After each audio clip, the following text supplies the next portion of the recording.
Ng'Obuganda bwetegekera okujaguza emyaka 32 ku Kyankabaka atuula ku Namulondo, abasuubuzi abawangalira mu katale ka Ssentibali ku Ddembe akaakazibwako eri Owino bakoze bulungi bwansi okwongera okunnyikiza amakulu g'olunaku luno.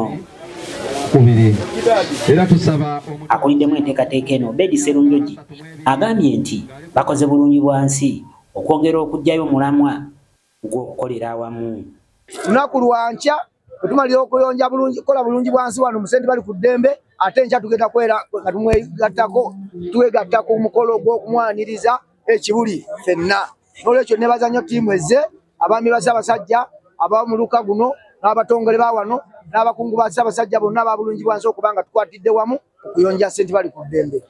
SCCA n'abasuubuzi ssaako n'abamu ku batongole ba Ssaabasajja mu kitundu kino beetabye mu kulongoosa akatale kano. Abamu ku basuubuzi batubuulidde nti beetegefu okwetaba ku bijaguzo eby'omwaka guno nga bino bigenda kubeera ekibuli.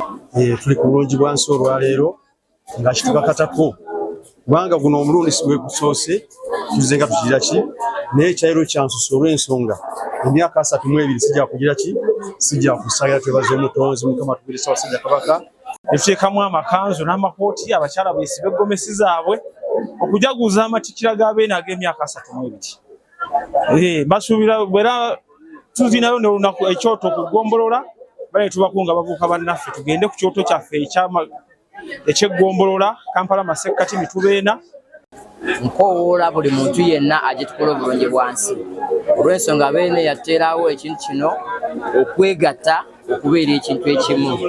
Zo ngenda kukunga bukunzi mwenna mujje tukole bulungi bwansi mu luka gwa Ssentibali ku Ddembe wetusimbudde. Olaba tutwalibwa KCCA era kasasiro tumwera ne tumukuŋŋaanya ne tumuteeka ku bigaali n'agenda ku kimotoka, ekimotoka ekikola ki nekimutwala.